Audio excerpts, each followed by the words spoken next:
You can be becoming. You can look in my palm and see the storm coming. Read the book of my life and see I've overcome it. Just because the length of your hair ain't long, and they often criticize you for your skin tone. Wanna hold your head high, cause you a pretty woman. Get your runway stride home and keep it going. Girl, live your life. Just wanna be myself. Yeah.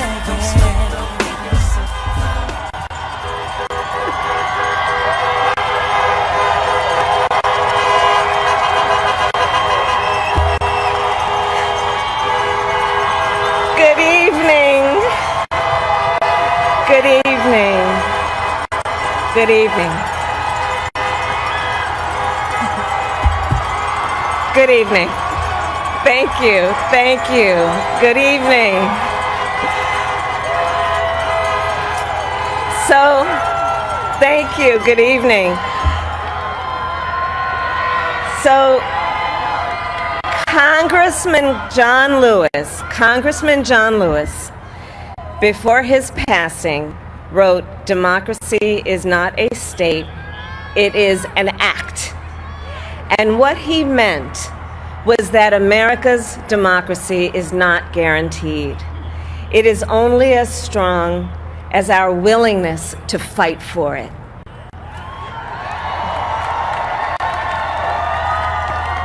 To guard it and never take it for granted.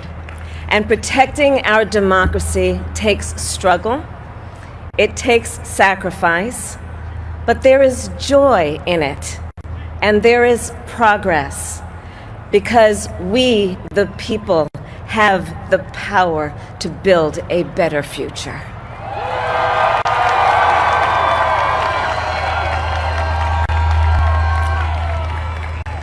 And when our very democracy was on the ballot in this election, with the very soul of America at stake, and the world watching, you ushered in a new day for America.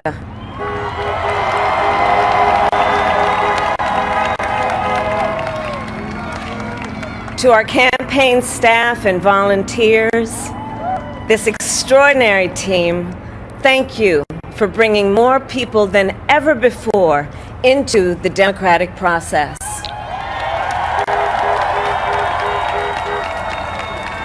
And for making this victory possible.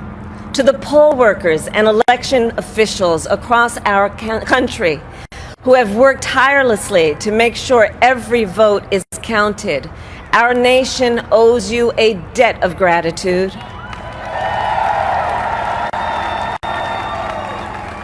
You have protected the integrity of our democracy. And to the American people who make up our beautiful country, thank you for turning out in record numbers to make your voices heard.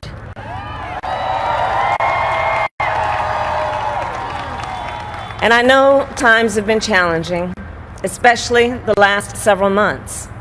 The grief, sorrow, and pain, the worries and the struggles. But we have also witnessed your courage, your resilience, and the generosity of your spirit. For 4 years, you marched and organized for equality and justice, for our lives and for our planet. And then you voted.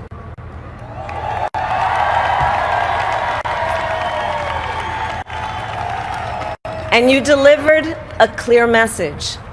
You chose hope and unity, decency, science, and yes, truth.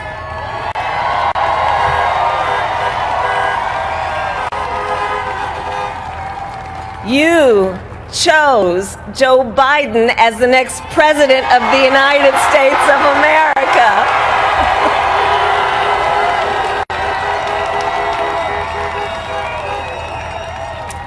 And Joe is a healer, a uniter, a tested and steady hand, a person whose own experience of loss gives him a sense of purpose that will help us as a nation reclaim our own sense of purpose. And a man with a big heart who loves with abandon. It's his love for Jill, who will be an incredible First Lady.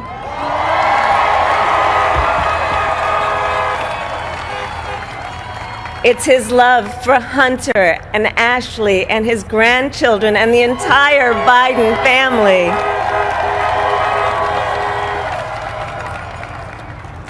And while I first knew Joe as vice president, I really got to know him as the father who loved Bo, my dear friend who we remember here today. And to my husband, Doug,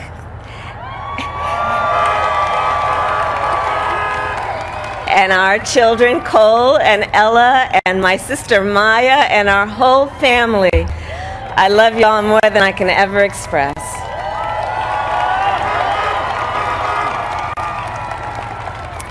We are so grateful to Joe and Jill for welcoming our family into theirs on this incredible journey. And to the woman most responsible for my presence here today, my mother, Kamala Harris, who is always in our hearts. When she came here from India at the age of 19, she maybe didn't quite imagine this moment, but she believed so deeply in an America where a moment like this is possible. And so I am thinking about her and about the generations of women, Black women,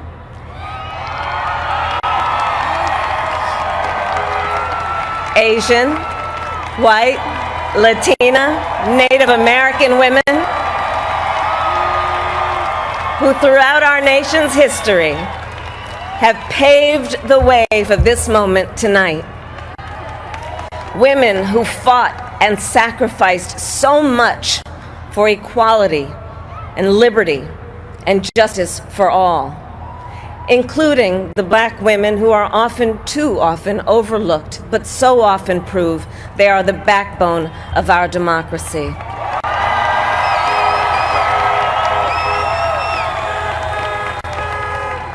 All the women who have worked to secure and protect the right to vote for over a century, 100 years ago with the 19th Amendment, 55 years ago with the Voting Rights Act, and now in 2020 with a new generation of women in our country who cast their ballots and continued the fight for their fundamental right to vote and be heard.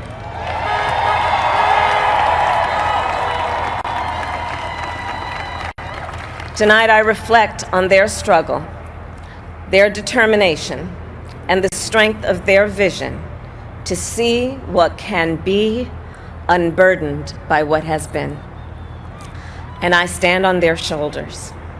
And what a testament it is to Joe's character that he had the audacity to break one of the most substantial barriers that exists in our country and select a woman as his vice president.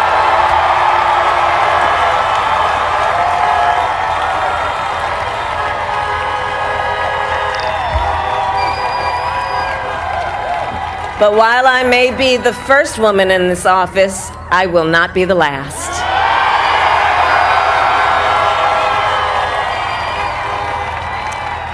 Because every little girl watching tonight sees that this is a country of possibilities. And to the children of our country, regardless of your gender, our country has sent you a clear message. Dream with ambition, lead with conviction, and see yourselves in a way that others may not, simply because they've never seen it before. But know that we will applaud you every step of the way.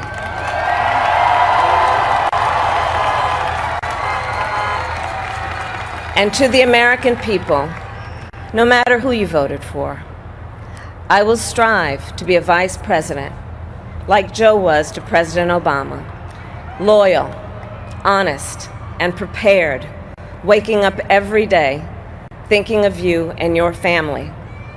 Because now is when the real work begins, the hard work, the necessary work, the good work, the essential work to save lives and beat this epidemic, to rebuild our economy so it works for working people, to root out systemic racism in our justice system and society, to combat the climate crisis, to unite our country and heal the soul of our nation.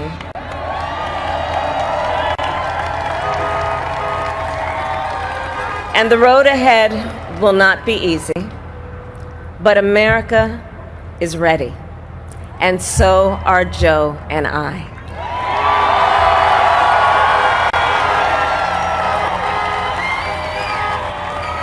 We have elected a president who represents the best in us, a leader the world will respect and our children will look up to, a commander-in-chief who will respect our troops and keep our country safe, and a president for all Americans.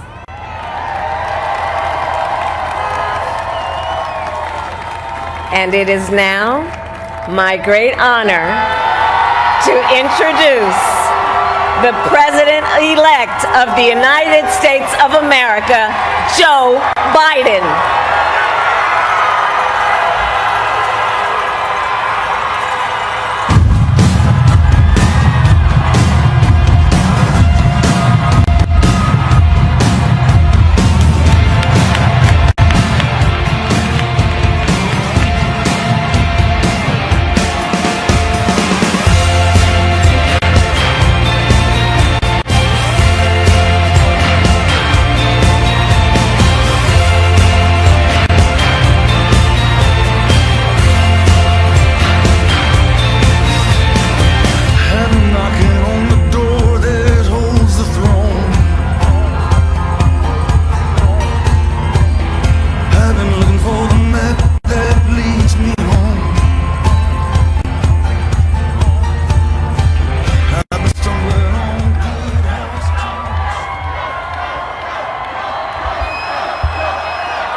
Hello, my fellow Americans,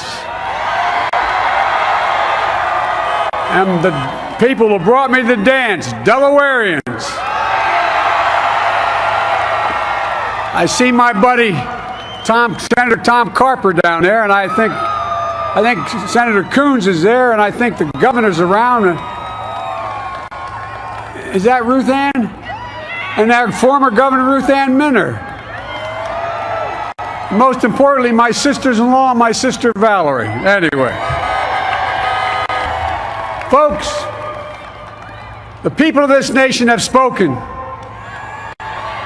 They've delivered us a clear victory, a convincing victory, a victory for we the people. We've won with the most votes ever cast on a presidential ticket in the history of the nation. 74 million.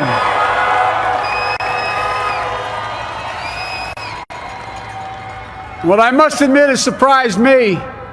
Tonight, we're seeing all over this nation, all cities and all parts of the country, indeed across the world, an outpouring of joy, of hope, renewed faith in tomorrow, bring a better day.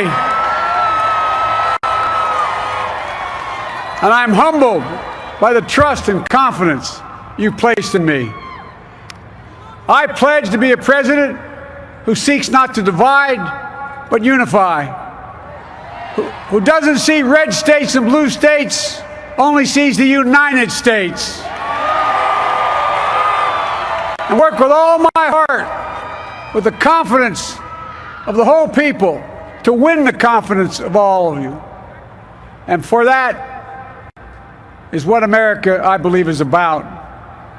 It's about people, and that's what our administration will be all about. I sought this office to restore the soul of America, to rebuild the backbone of this nation, the middle class, and to make America respected around the world again,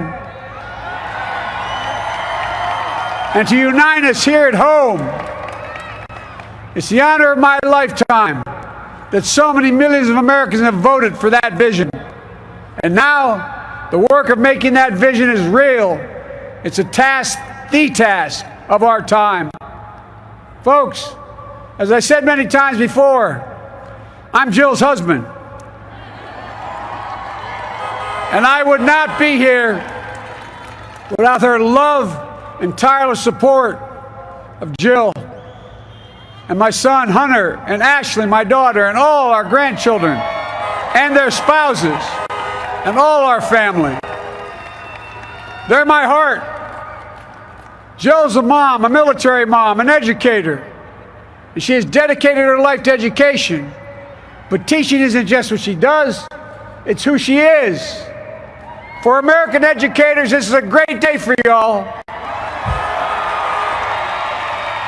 You're going to have one of your own in the White House. And Jill's going to make a great First Lady. I'm so proud of her.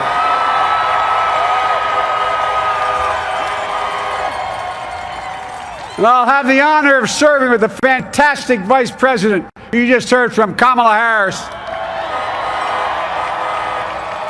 who makes history as the first woman, first black woman, the first woman from South Asian descent, the first daughter of an immigrant ever elected in this country.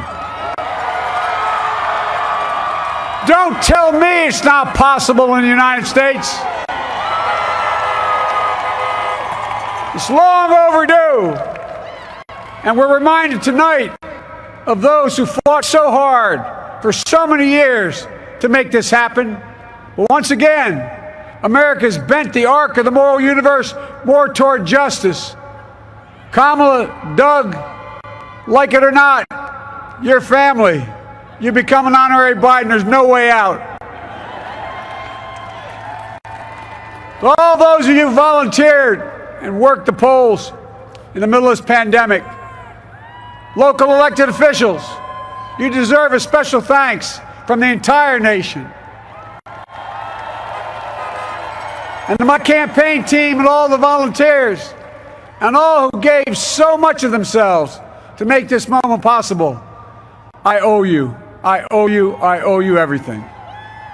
And to all those who supported us, I'm proud of the campaign we built and ran. I'm proud of the coalition we put together, the broadest and most diverse coalition in history. Democrats, Republicans, Independents, progressives, moderates, conservatives, young, old, urban, suburban, rural, gay, straight, transgender, white, Latino, Asian, Native American. I mean it, especially for those moments, and especially for those moments when this campaign was at its lowest ebb. The African American community stood up again for me.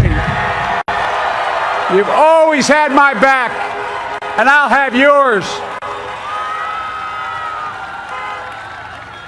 I said at the outset, I wanted to represent this campaign, to represent and look like America. We've done that. Now that's what I want the administration to look like and act like. For all those of you who voted for President Trump, I understand the disappointment tonight. I've lost a couple times myself. But now, let's give each other a chance.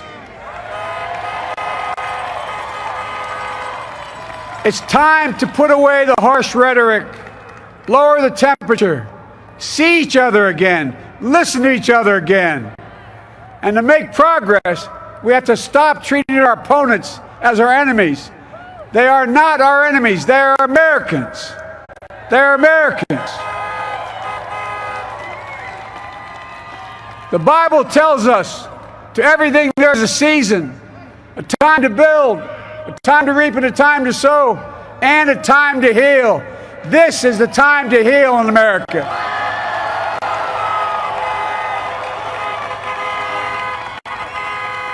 Now this campaign is over. What is the will of the people? What is our mandate? I believe it's this.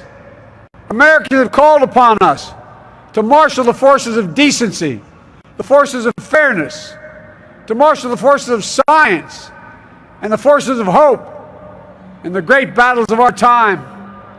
The battle to control the virus, the battle to build prosperity, the battle to secure your family's health care, the battle to achieve racial justice and root out systemic racism in this country. and the battle to save our planet by getting climate under control. The battle to restore decency, defend democracy, and give everybody in this country a fair shot. That's all they're asking for, a fair shot.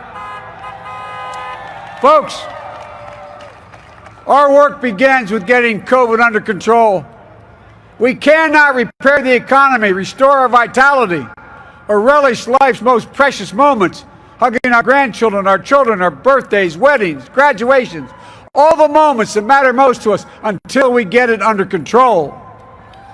On Monday, I will name a group of leading scientists and experts as transition advisors to help take the Biden-Harris COVID plan and convert it into an action blueprint that will start on January the 20th, 2021. That plan will be built on bedrock science. It will be constructed out of compassion, empathy, and concern.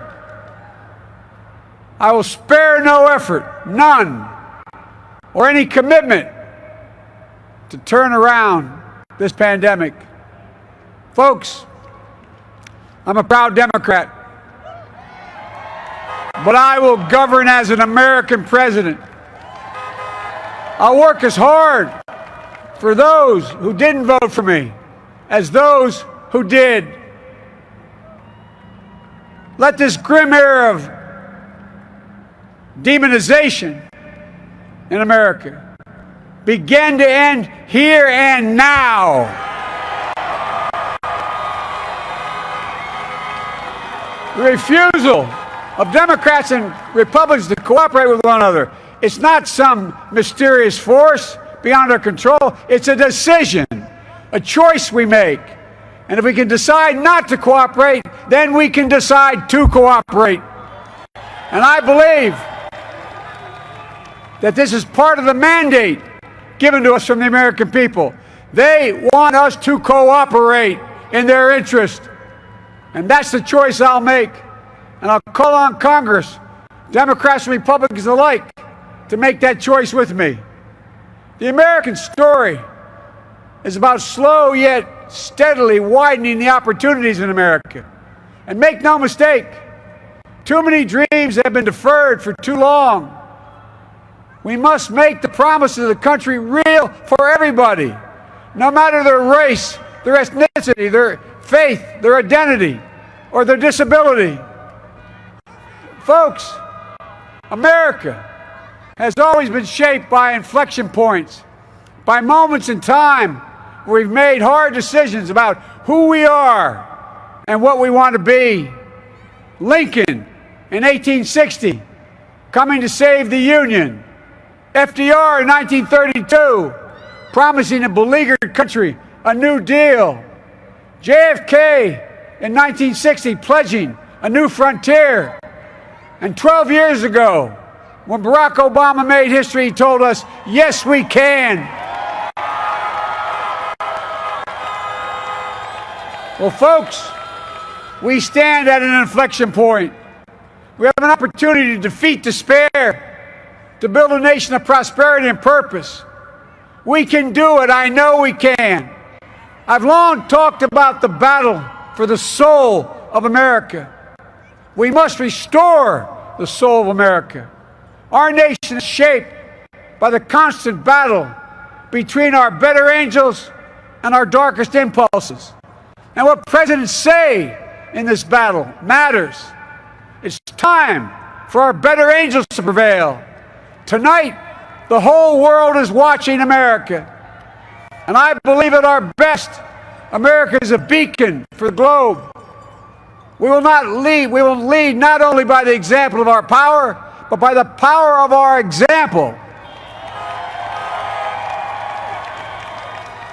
I've always believed, and many of you heard me say it, I've always believed we can define America in one word: possibilities. That in America, everyone should be given an opportunity to go as far as their dreams and God-given ability will take them. You see, I believe in the possibilities of this country. We're always looking ahead. Ahead to an America that's freer and more just. Ahead to an America that creates jobs with dignity and respect. Ahead of America that cures diseases like cancer and Alzheimer's. Ahead to an America that never leaves anyone behind. Ahead of America that never gives up, never gives in. This is a great nation. It's always been a bad bet to bet against America. We're good people. This is the United States of America, and there's never been anything we've been not able to do when we've done it together. Folks, in the last days of the campaign, I began thinking about a hymn that means a lot to me and my family, particularly my deceased son, Bo. It captures the faith that sustains me and which I believe sustains America. And I hope it can provide some comfort and solace to 230,000 Americans who've lost a loved one to this terrible virus this year. My heart goes out to each and every one of you. Hopefully this hymn gives you solace as well. And it goes like this. And he will raise you up on eagle's wings, bear you on the breath of dawn, and make you to shine like the sun, and hold you in the palm of his hand. And now together, on eagle's wings, we embark on the work that God and history have called upon us to do, with full hearts and steady hands, with faith in America and in each other, with love of country, a thirst for justice. Let us be the nation that we know we can be, a nation united, a nation strengthened, a nation healed. The United States of America, ladies and gentlemen, there's never been anything we've tried we've not been able to do. So remember, as our grandpapa used to say when I walked out of his home when I was a kid up in Scranton, he said, "Joey, keep the faith." And our grandmother, when she was alive, she yelled, "No, Joey, spread it. Spread the faith." God love you all. May God bless America, and may God protect our troops. Thank you, thank you, thank you.